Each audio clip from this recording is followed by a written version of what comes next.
Howdy, howdy. Welcome back, you beautiful ecom cowboys.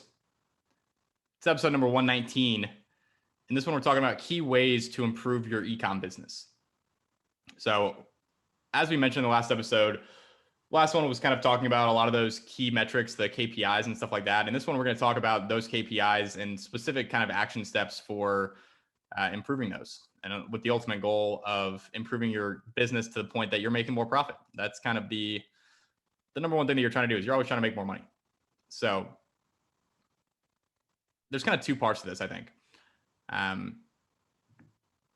The general premise here is that in running an ecom business, once you're established, kind of the number one thing that you should be focused on as the owner operator is improving the business. The way things work is, obviously, if you're running a business, you want to scale that business, unless you're just like a mom and pop shop and you don't really care. But most of us, I think we want to make more money. We want to scale our business. We want to make more money. And the way that works is, in terms of scaling a business, the higher level of scale that you operate at, what tends to happen is, at least in terms of paid advertising with Facebook, is the more you spend on Facebook, the lower your profit margins tend to be. If you're spending $100 a day on Facebook, you might be hitting a 4 ROAS. If you scale up to $1,000 a day over the course of a long-ish period of time, that might go from a 4 ROAS to a 3 ROAS, maybe even like a 2.5 ROAS. So the more you spend, generally, the kind of less return you're getting, at least in percentage terms. Because of that, as you scale, and again, I mean, this probably isn't a crazy new concept to you guys. Most of you guys who have listened to a lot of these episodes, you know that this is how this works. Running an ecom business and scaling it is really this constant cycle of scaling and then improving the business so that you're operating at a high enough level of profit to be able to scale again. And then you get to that point, you scale again, and then it's just this constant cycle of you're just constantly trying to improve the business. So in this one, we're going to break down some of those key ways to improve the business, because if you want to make more money, that's really non-negotiable. You can't just sit on your laurels and expect to just scale up your ad spend and everything to magically work well. That's just usually not how that works. Yes, scaling is not a function of what buttons you're clicking in the ads manager. Scaling is not a Facebook ad strategy. It is the result of the work you put into your business. Yep, absolutely. So when it comes to improving your business, there's kind of two main things. One is what I just mentioned, which is increasing profitability. And the other aspect of it is improving the customer experience. And I think this kind of gets lost on a lot of people, because I feel like a lot of people really look at this in a very analytical, numbers-driven way, which I think is important. But on the other hand, it's also extremely important to take into account the human aspect of everything. What you're doing, it might look like numbers on a screen all the time, but in reality, what you're doing is it's a very human thing. You are selling products to people and somehow convincing them that whatever you have to offer is worth more than the money in their wallet. That's the only way that you get people to buy. So it's a very human thing, and you really have to keep in mind the customer experience, because over the long term, if you have a poor customer experience, it's just your business is just not really going to work that well over time. You're going to have issues with your Facebook feedback score, your ad accounts getting banned, with customer service, with all these things that just make running a business kind of a headache. You really need to make sure that you're improving the customer experience. And that's really why, some of the biggest companies in the world, like Amazon, I think is probably the most prime example, no pun intended there with Prime. That is their North Star. That is their number one thing, is giving you the absolute best customer experience. That's why they've done these absolutely insane things with, 2-day shipping. That was absolutely legendary. Now they're in a lot of places down to 1-day shipping. That's absolutely insane. These things significantly improve the customer experience. And that's a huge reason why Amazon is the absolute giant that it is, because that is their number one thing that they're always focusing on, which is improving the customer experience and making sure that you as the customer are just getting an incredible experience. So just because that's something that big companies do, that doesn't mean that that's something that you're exempt from as a small time ecom seller. That's just as important. And I think that's really important to keep in mind. So all that said, when it comes to increasing profitability, at a very basic level, increasing your profitability is about increasing revenue and decreasing expenses. That's the formula for profit is revenue minus expenses. If You make revenue go up, then you make more profit. If you make expenses go down, then you also make more profit. So there's kind of different angles that you can attack this from. In terms of increasing revenue, Scotty, I'll let you take it from here. What are some of the things, some of the main things, and we're going to harken back to the last episode with some of these main metrics that we were talking about. What are some of the main ways to increase your revenue? Probably, if you want to divide it into categories, you either want to make better ads or make a better sales page. So either you improve the metrics on the Facebook side or you improve them on your end. Either you lower your CPC or you increase your conversion rate. I think there's a third category there, which is your order value and lifetime value. Yeah. You always like to include those. I think they're top of mind for you because we haven't done a great job of optimizing those in our own business. I think for most people, the most relevant are going to be CPC, CVR, rather than AOV and LTV. I know Alex Becker is fucking harping on his AOV and his LTV and whatever, and a lot of smart marketers are. It's just in practice, especially for beginners, I have seen much more dramatic results from focusing on the front end rather than playing big long-term marketer, pretending that you're playing this super long game with customer lifetime value optimization or whatever. But on the ad side, what can you do on the marketing side to increase your revenue? Make better ads, make more ads, test a lot, come up with brand new ideas. Don't just be testing for testing's sake, but actually use your noggin, as Nate likes to say, actually come up with new creative ideas, fresh ideas, especially angles, come up with new angles, test them, come up with new copy, come up with new content ideas, new way to catch people's attention, and just constantly be testing those.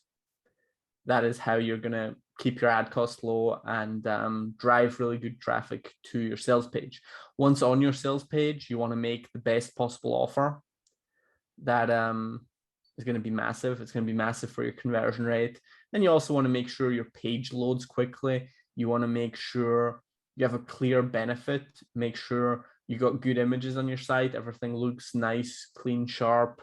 People need to know exactly what it is they're buying, both from like a product feature, sizing, etc., and also from why should they buy this? What is the difference between your product and maybe a general competitor's product or a product you might find on Amazon? What is different about this? Why should they buy this? What are they going to get from this? You got to make all that super clear, and you got to put your best foot forward essentially on your sales page to make the best possible pitch that's going to give you a high conversion rate. In terms of offers, again, it's kind of like what we discussed in the last episode.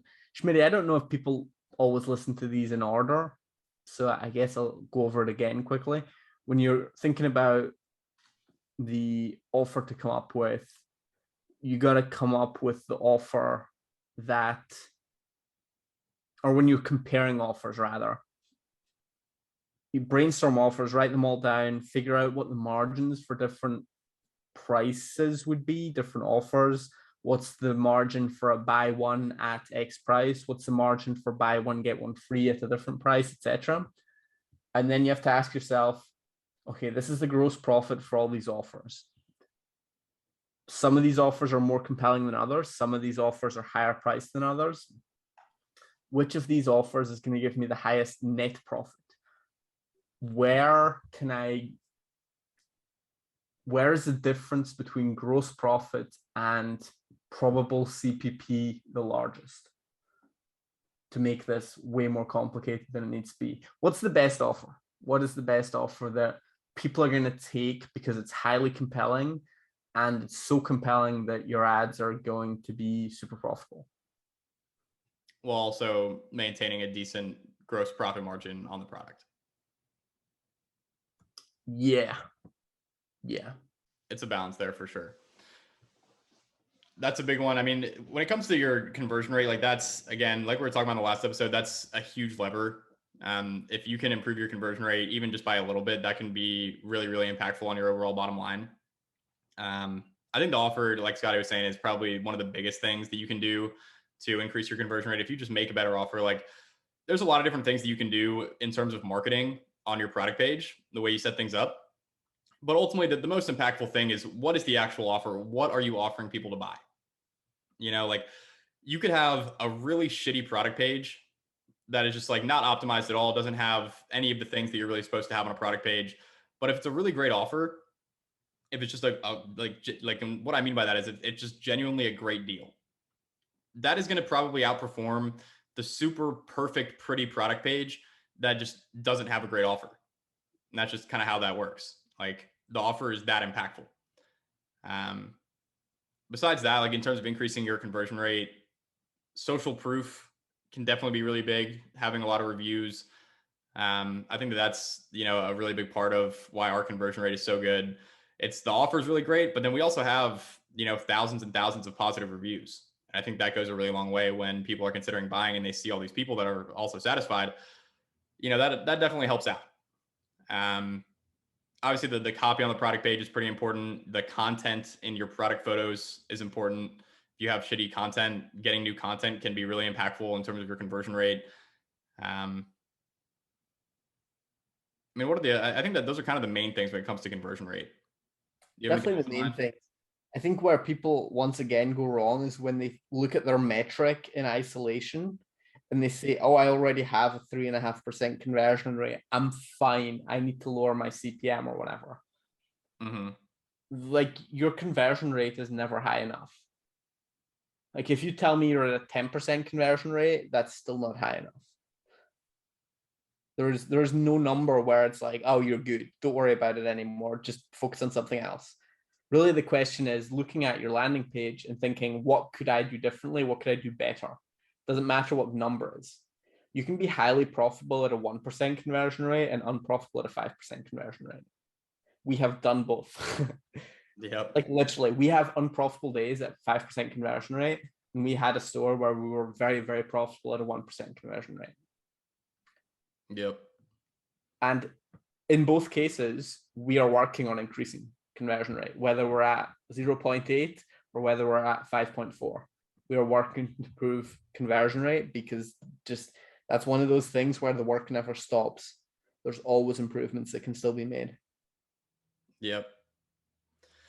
Now I know you said this might not be the most practical in all cases, but definitely have to mention average order value and lifetime order value, or average order value, lifetime value.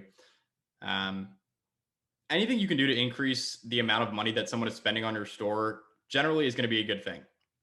Now, you do have to keep in mind here the margins of what you're doing. So if you say you have a main product and you start offering it as a bundle, for example, with another product, if your margins on that other product are not good, increasing your average order value isn't going to do you any good in terms of profit. You have to look at your increase in average order value. I think that the best way is in terms of, average order profit almost. Like you want to increase the average order value, but not at the expense of your profit margins. So honestly, I think like one of the most basic ways to increase your average order value, if you haven't tried this, like again, like this is super simple, but this could be really impactful. If you can just get people, if you can incentivize people to buy 2 or 3 instead of 1 of the exact same product, if you haven't tried something like that, that can increase your average order value a lot. Now, obviously, it does depend on the kind of product you're selling. Some products just do not make sense to buy more than one at a time, but a lot of others do. So that's like probably the most basic way is putting together some sort of, and I mean, when it comes to that probably is an offer change, right? It's like you can get 1 for this price, or you could get 2 for this price, and the 2 for this price is a much better deal than the 1. Something like that. If you've never tried something like that, that could be really impactful towards your average order value. Then you have things like upsells. We use Zipify one-click upsell for upsells. We have secondary products that we upsell to our customers, and most people don't take it, but some people do, and that can be pretty impactful if you've never really done anything, especially if it's a good upsell. Like throwing up a random product as an upsell that you like, that's kind of in the same market, like it could make sense. It might not work that well if you do that, but if you find something that really, really makes sense, that is really, complementary to, whatever it is that you're doing, that can be, it can convert really, really, really well. So that's something to think about there when it comes to increasing your average order value.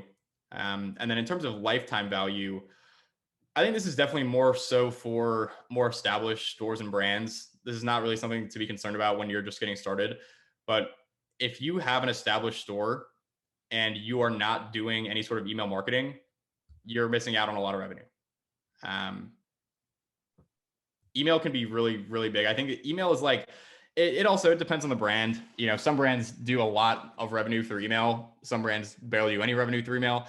But I think that once you're established, this is kind of one of those things that is pretty low effort. It doesn't really take a whole lot of effort to write some emails with some offers and send them out to your customer list. But if you make good offers, that could be, really impactful to your overall bottom line. And the cool thing about email marketing is it's basically free. Like you have to pay for the software subscription, whatever software you use. We use Klaviyo. Besides that, it's basically free to remarket to your existing customers. So if you're not doing that, I think that's definitely something to try out. And that, I mean, those are kind of the main things for increasing revenue. Do you have anything else there, Scotty, in terms of increasing revenue? Anything you want to add? I think that's about it. That's about it. Yeah. Okay. So then, as we mentioned, the other side of that is decreasing expenses. This is definitely less focused on than increasing revenue, because increasing revenue is a lot sexier. But all else equal, I mean, if you decrease your expenses, that it's the same result. If you increase your revenue by a certain amount, decreasing your expenses by that same amount is going to result in the same thing. And sometimes it can be easier to decrease expenses than it is to increase revenue. For us, something that we've been really focused on recently is reducing refunds. Our refund rate is fairly high, higher than we'd like it to be, mainly because of sizing issues, because what we sell has different sizes. And if the size doesn't fit them, then obviously they're going to either want to return an exchange or get a refund. So we've been really trying to dial in our sizing, making sure that our size chart is really accurate, making sure that all the sizing, the actual sizes of our products are like spaced out well, so that there's not like huge gaps in between each size. The more accurate we can get our sizing, the less refunds we're going to have. And if we can decrease our refund rate by, any significant amount, that's going to be really, really big for our bottom line, because any refund that doesn't happen is more profit, directly. Like the refunds take away from the profit, right? That's, refunds are an expense kind of. So that's a pretty big, pretty big deal. You laughing over there, Scotty? Refunds are indeed an expense. Yeah. You're correct, Schmitty. I had to think about that one for a second. Another big thing. Technically, they might not be. I don't know if they are like in like an accounting sense. Yeah, in an accounting sense, I don't know. But for all intents and purposes, they basically are. Another thing that we've been very focused on, not so much now, this was something that we were really going hard on last year, was negotiating better product costs, better cost of goods sold, and improving our sourcing process. So this is a really, really huge one. If you can decrease the amount you're paying for your inventory per unit, I mean, it's huge. That again, it contributes directly to the bottom line. This has definitely been difficult as of late with shipping. Shipping's kind of been the main thing with everything that's happened with Corona. The rates for shipping from China to the US in bulk have just gone through the roof. And that's caused our margins to take a hit. So anything that we can do to reduce our cost of goods by, finding a new factory to work with, by ordering larger quantities to get better, a better volume deal. Another big thing is sea shipping and air shipping. Sea shipping is a lot less expensive than air shipping, but it's kind of a trade-off because it takes way, way, way longer and you got to plan ahead a lot more. But the more that we can ship by sea, that improves our margins by a lot. So that's a huge thing. Fulfillment fees with your fulfillment center, your 3PL, whatever you want to call it, your warehouse, if you can cut those fees, we recently this year switched fulfillment centers, partly because the fulfillment fees at the fulfillment center that we switched to were a bit better. That decreased our expenses.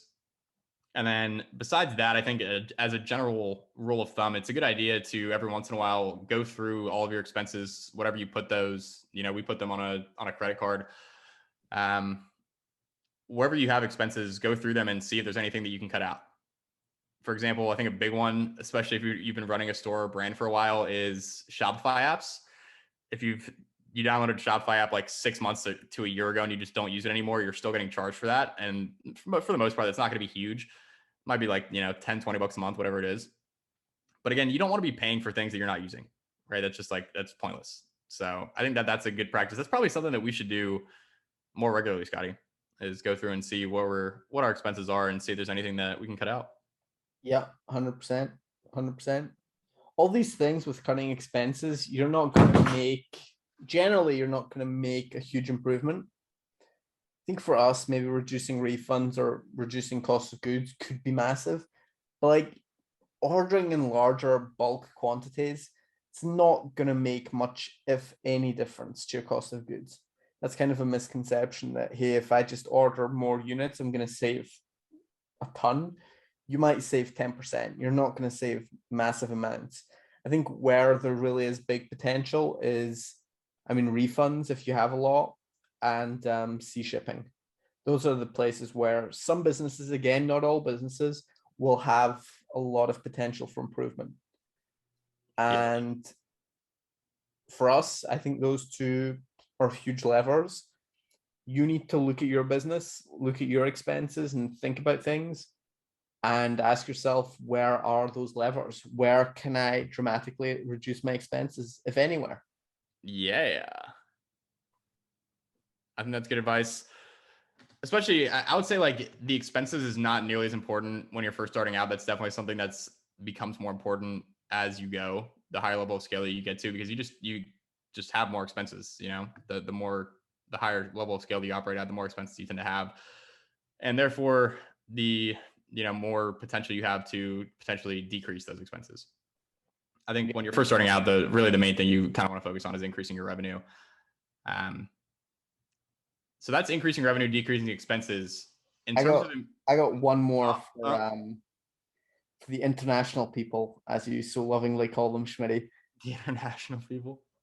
If you are taking payment in USD and getting that converted into Swedish krona or some other bullshit currency, and then buying inventory again in USD or whatever, you're getting fucked on currency conversion every time.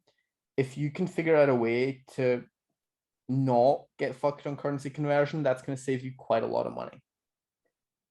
Specifically, it's about 2% of revenue. And if you're running at 20% net margins, 2% of revenue that's dramatic. Yep. So what's the solution there? Is that just to get a USD bank account? Unfortunately, no. So again, I can't speak for every country. Some countries might have more options than others. For me, Stripe, so you can't do Shopify payments in Switzerland. Some of you will be able to, some won't. Stripe cannot deposit USD into a Swiss bank account, even if it's a Swiss bank account in USD. That is the Stripe rule based on whatever financial regulations, because they're all like that. It's the same with PayPal. With PayPal, there's a sort of easy solution where you take payments in USD and you just leave the money in there and you use it to pay expenses. But I think really the solution is you want to get a US LLC. Again, not something, if you're new, and definitely something you need to talk to multiple accountants and lawyers about. But if you're operating at scale and you're based outside the US and and you're getting fucked on currency conversion, essentially, I think the solution is to get a US LLC as a pass-through entity, meaning you don't pay much or any US taxes. You get an entity in Delaware or some weird place like that, and you use it just kind of to process transactions, and then the money gets passed through back to the company in your country. Definitely need probably multiple calls with lawyers and accountants to get that set up correctly and make sure that that makes sense for you. But it's something to look into if you're at scale. Gotcha. I'm curious, what did you do, Scotty, before we started working together when you were just running your own stores in Switzerland? How did you just get hit with that currency conversion and you just ate it? Yeah. Oof. So I was doing some stuff to basically make sure that the money that goes into my bank account is actual profit. So on my profit, okay, I get hit with a 2% fee, but to make sure that I'm not getting hit with a 2% fee on one way and then the money's going back out and I'm getting hit with a 2% fee again. So I was trying to make sure that as much as possible, my expenses are covered, or my USD expenses are covered by the money that's in PayPal. Got you. So that was like a one way of mitigating it, but yeah, it fucking sucked. Good to know. Perks of living in the US, I suppose. Yeah. Okay. And then last part of this, in terms of key ways of improving your ecom business, we mentioned earlier, improving the customer experience. It's kind of separate from all these metrics. Um, Faster shipping times, as we mentioned with Amazon. I guess that was earlier in this episode. That's a huge thing that improves the customer experience. If you have slow shipping times, increasing your shipping times, or I guess decreasing your shipping times, that's going to be pretty huge in terms of the experience. For example, if you're shipping from China with some sort of dropshipping agent and you switch to US fulfillment, you're all of a sudden going to go from like 2 week shipping to like less than 1 week shipping. That's a pretty massive difference. Now, I don't think that you necessarily need to have 2 day shipping. Like realistically, we're not all Amazon. That's just not feasible at this moment. I wouldn't be surprised if that was more feasible in the future. I wouldn't be surprised if Amazon offered, their shipping services, if Amazon shipping became like the predominant shipping in the US for everything, not just for Amazon. So that we can all profit from their slave labor.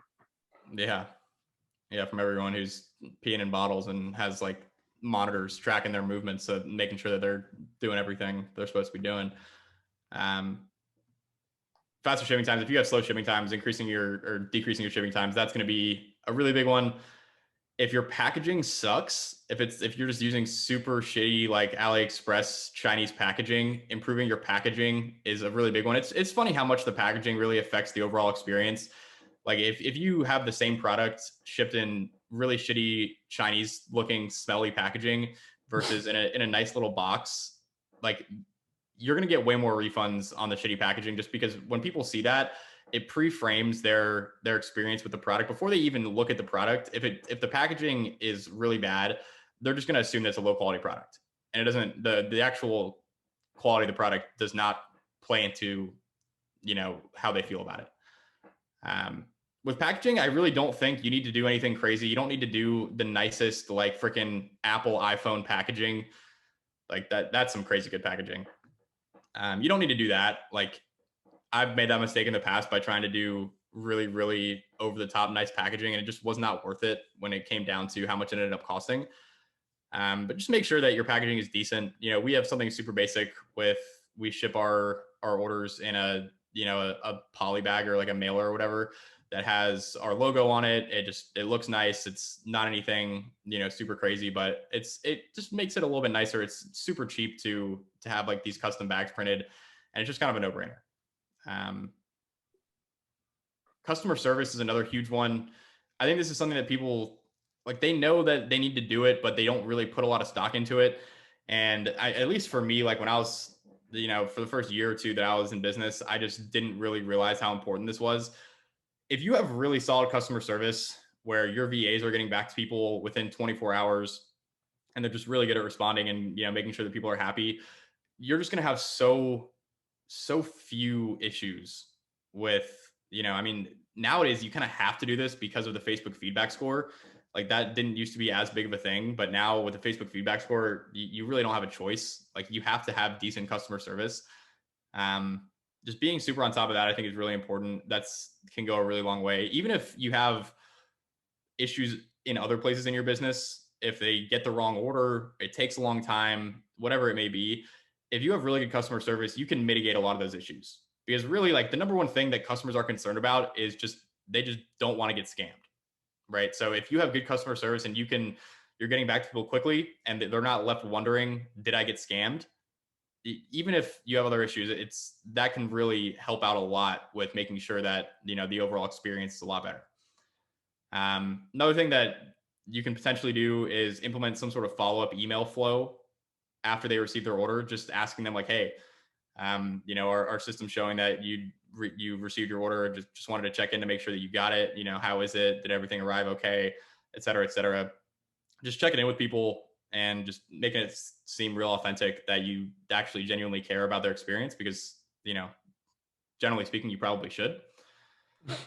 If your product is somewhat complex, if it requires any sort of setup or there's any sort of confusion about how it should be used, including instructions, it can definitely be really big. And that's a super, super simple thing, man. Like just including a little card with instructions on it, sending a follow-up email with a link to a video that shows them how to do whatever it is they need to do.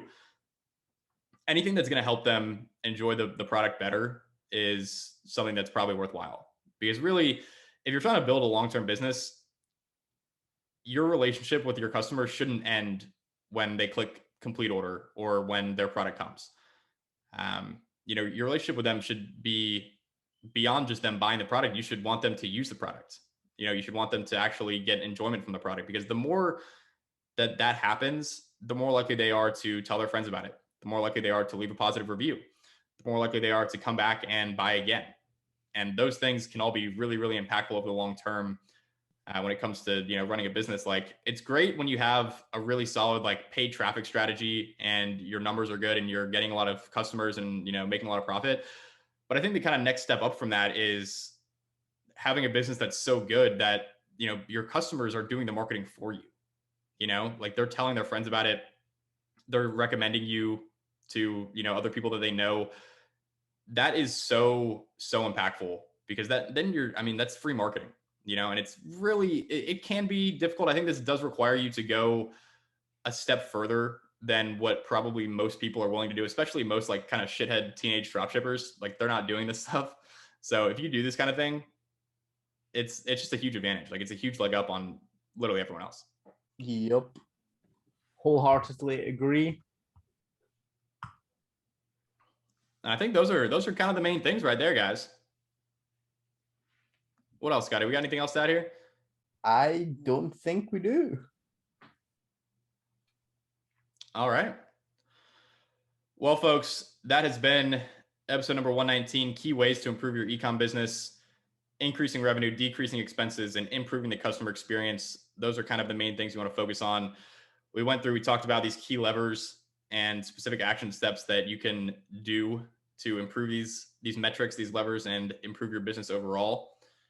And yeah, hopefully you guys go out and do these. I think some of these things, like this might be an episode that you might want to listen to more than once, because there was definitely some things that were said kind of seemingly in passing that you might have missed, that if you just like took a second and like wrote that down and actually implemented in your business, could be pretty impactful.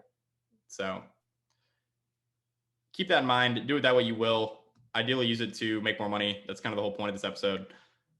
Besides that, I think that'll do it for this one. We will talk to you guys in the next one.